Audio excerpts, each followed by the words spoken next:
Welcome to the Morning English Podcast. Listen, learn, and speak English daily.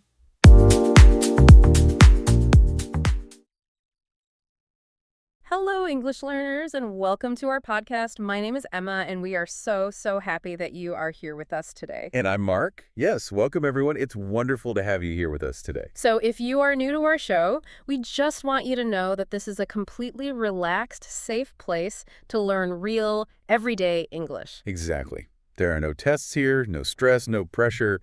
You are basically just hanging out with two friends. Yeah, you are our third friend sitting at the table with us, so grab a cup of coffee or tea and let's just, chat and learn together. Speaking of coffee, Emma, didn't you have a little coffee disaster this morning? Oh my gosh, I did. I completely spilled my coffee all over my desk because I was stressing out trying to write in my brand new daily planner. Wait, really? A new planner? I feel like you buy a new one every single month. I mean, you're not wrong, but this one had this huge, scary page right at the front.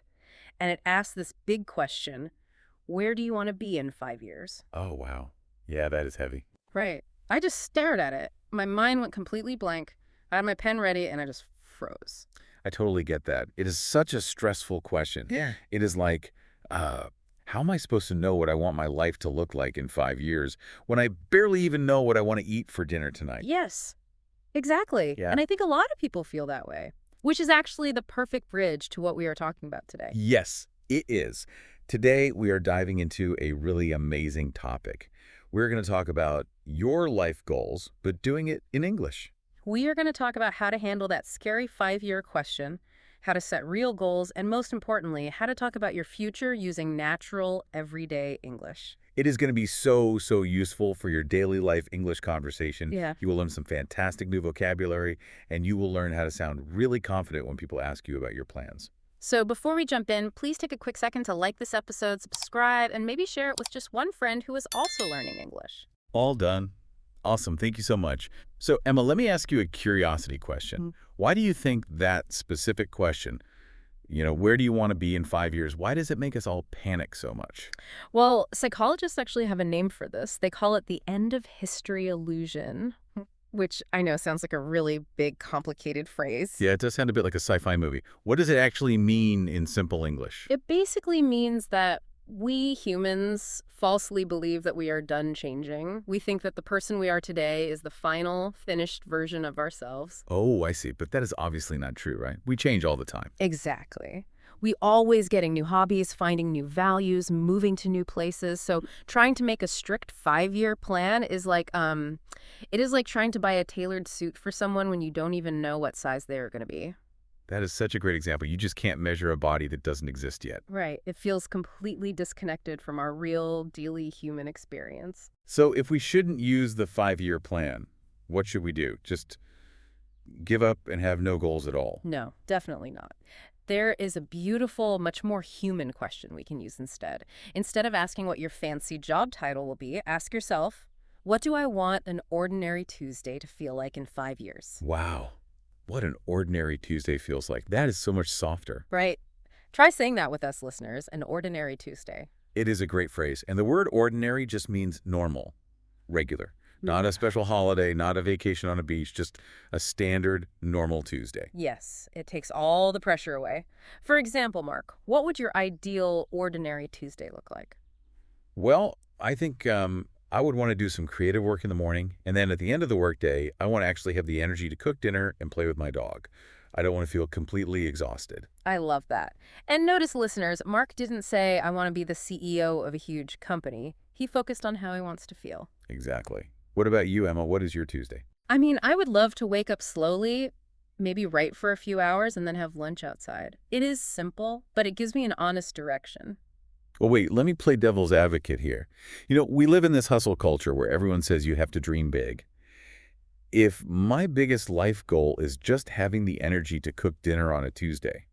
Am I aiming too low? Yeah. Shouldn't we want massive success?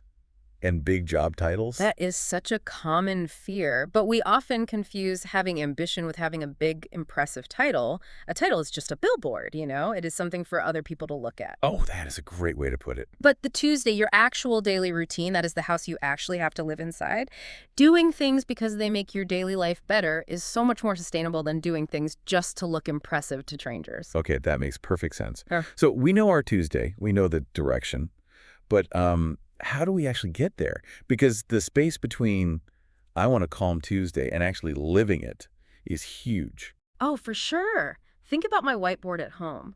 For maybe 3 years, I had the phrase, start a podcast, written in red marker on that board. I remember that board. It was just sitting there forever. Yes. Every single day I looked at it, and every single day I felt guilty because I wasn't doing anything about it. It was supposed to motivate me, but it just made me feel bad. And that is super common. It happens because of cognitive overload. Your brain just cannot process a massive, huge idea all at once. Right. So we need to break our ambitions down into 4 specific steps or tiers. And listeners, these are great words for your English vocabulary. The 4 steps are dream, goal, plan, and priority. People usually mix those words up, right? Yeah. Let's explain them clearly. What is the first one? A dream. A dream is a beautiful idea, but it has no timeline. There is no deadline. It is the someday statement, like, I want to open a bakery someday. Or in your case, start a podcast someday. Exactly. The dreams are great, but your brain won't take action on a someday. To move it forward, it has to become a goal. So how is a goal different from a dream? A goal names a specific result, and it has a time frame attached to it. So the dream of opening a bakery becomes a goal when you say, I will save enough money to open a small bakery in 3 years. Ah, I see. You added a time limit. 3 years. So then what is a plan? A plan is the exact method. It is how you will do it. For the bakery, the plan is I will save $50 every single week by cooking at home. Okay, so we have dream, goal, plan. What is the final step? You said priority. Priority, P-R-R-R-I-T-Y. This is where almost everyone gets stuck. A priority is what gets your attention right now, in the present moment. Like today. Yes, today, right now. If saving $50 is the plan, the priority right now is saying no to a dinner invitation tonight so you don't spend that money. Oh, wow. That makes it so real. You have to focus on just one thing. Think about a camera lens. If you want to take a beautiful, sharp portrait of a person, you have to focus on just them. The background gets a little blurry. Right, if you try to focus on the person and the trees behind them and the mountains way in the back all at the same time, the whole picture is just a blurry mess. Exactly. That is what happens to our brains. You can have 10 amazing goals, but if you try to make all 10 of them priorities right now, you get tired. Nothing actually happens. You have to let some things stay blurry in the background for a while. That is such great advice. So we have our priority, we are focused. But Emma, what happens when we take that focus out into the real world? Like at a family dinner. Oh no, I know where this is going. Yeah, picture this. You are at a big family dinner.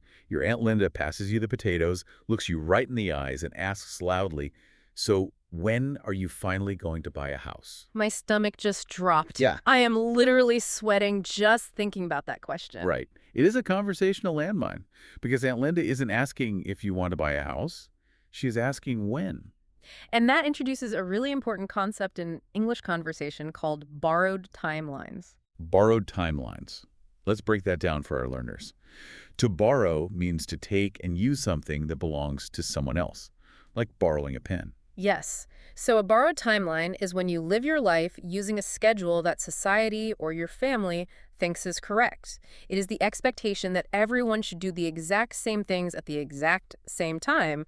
Buy a house, get promoted, have kids. And when Aunt Linda asks that question, it triggers a deep fear. You feel like you are late for an appointment that everyone else remembered, and you're going to be judged for it. So your first instinct is just to lie, right? You just want to say, oh, hopefully next year, just to make her stop looking at you. But we shouldn't do that. So how do we answer her in English without sounding really defensive and angry, but also keeping our boundaries? We can use a really polite, simple framework. You don't owe anyone a huge explanation of your life. You just need to state your current priority. Okay, let's practice this. I will be Aunt Linda. So, Emma, when are you going to buy a house? I would smile warmly and say, buying a house isn't my main priority right now. At the moment, my sole focus is making my finances more secure. Oh, that is so good. At the moment, my sole focus is, listeners, try to remember that phrase. It is incredibly useful for everyday English. It sets a polite boundary. You are giving them a real answer. You are focusing on finances, so they can't say you are doing nothing, but you are protecting your own timeline. And it leaves room for the future, right? Yeah, You aren't saying never. You are just saying not right now. exactly. But Mark, defending our goals from Aunt Linda is one thing. What happens when the argument is inside our own head? Oh, that is the hardest part. Like when you are lying awake at 2 a.m. looking at the ceiling and you suddenly realize, I don't want this goal anymore. Yes, we are taught that if we change our mind, it means we are quitting or we are failing. There is actually a phrase for this, the sunk cost fallacy. In simple English, let's call it the wasted time feeling. The wasted time feeling. Right. That is exactly it. You think, I spent 3 years studying for this career. I can't change my mind now because those 3 years will be wasted. But changing your goal after you learn new things about yourself is not a failure. It means you are adapting, you are growing. There's this amazing story about a professional who spent years working so hard to get a promotion to be a manager. That was their big 5-year plan. Right, they really wanted that title. Yes, and finally, the boss asked them to lead a training session for the team as a sort of test. They spent weeks writing a perfect notebook full of flawless instructions. So what happened when they actually gave the training? It was a complete disaster. Wait, really? But they worked so hard on it. I know, but 10 minutes into the meeting, everyone was completely confused because the person was only focused on looking smart and acting like a strict manager instead of actually connecting with the people in the room. Oh, I see. They wanted to perform the role rather than actually help people. But here is the beautiful part. When they realized it was failing, they put the notebook down, they stopped acting like a strict manager, and they just started teaching. They started helping people. And let me guess, the training went great after that. Yes. But they went home that night and realized something huge. They realized they actually hated the idea of being a manager. They didn't want the title anymore. What they truly loved was teaching and helping people grow. Wow. That must have felt amazing to realize, but also really scary. It was. They felt really disappointed, too, because they had to say goodbye to a dream they held for years. It is totally normal to feel a little sad when you change your goals. It doesn't mean the old goal was a mistake, right? It was just the car you need to drive to finally arrive at the truth. I love that. Yeah. The car you needed to drive. But what about when you are stuck between two really good choices? Oh, decision fatigue. That is tough. Like imagine you get offered an amazing job in another city. It is great for your career, but your parents live in your current city and you really want to stay close to them. That is so stressful because we think one choice makes us a bad person. If you move, you feel selfish. If you stay, you feel lazy. Exactly. But it is actually just a choice between two good futures. Neither one is bad. But in the business world, people always want you to make decisions quickly. If someone asks, are you taking the job? And you say, I don't know, you feel weak. Yes, saying I don't know can sound like you are lost. So let's teach our listeners some fantastic, confident English phrases they can use when they need more time to decide. Perfect. Instead of, I don't know, you can say, I am weighing my options. I am weighing my options. Try saying that with us. I am weighing my options. Like a scale, balancing two heavy things. It shows you are carefully thinking, not just guessing. Another great phrase is, I am keeping my options open. Keeping my options open. That means you are being flexible while you gather more information. And my absolute favorite one is, I am trying to balance my priorities. Oh, that sounds so mature and professional. If you say, I haven't decided yet because I'm balancing my priorities, people will respect you so much. It shows you know it is a complex choice. Yes. Honest complexity is always better than just faking it and rushing a decision. So, Emma, if we look back at everything we talked about today, what is the biggest lesson for our listeners? I think the main takeaway is that you do not need a strict, stressful 5-year plan. True success is just figuring out what you want your ordinary Tuesday to feel like. Right. And then narrowing your focus to find your priority for today. And protecting your timeline from Aunt Linda. And most importantly, having the courage to change your mind when you learn something new about yourself. We really encourage you, listeners, to look at your own goals this week. Are you living on a borrowed timeline? Are you holding on to a dream just because you wrote it down 3 years ago? We want to leave you with one final thought to think about. Remember the end of history illusion. We are constantly changing. The person you will be in 5 years hasn't even been invented yet. They don't exist yet. Right. They will have different tastes, different energy, and different wisdom.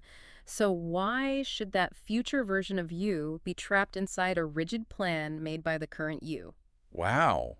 That is such a freeing way to look at life. What if the best thing you can do tomorrow isn't rushing to finish a 5-year plan, but simply trusting that the future you will know exactly what to do when they finally get there? That is beautiful. Well, let's do a really quick vocabulary review before we say goodbye. We learned priority, which is the one thing getting your attention right now. We learned borrowed timeline, which is when you feel pressured to follow someone else's life schedule. And we learned the phrase weighing my options, which is a confident way to say you were still deciding. So here is your speaking challenge for today. We want you to practice your English by describing your ideal ordinary Thursday. Speak out loud in your room or while you are walking. Use simple words and just practice. Yes, try to practice English every single day, even if it is just for 5 minutes.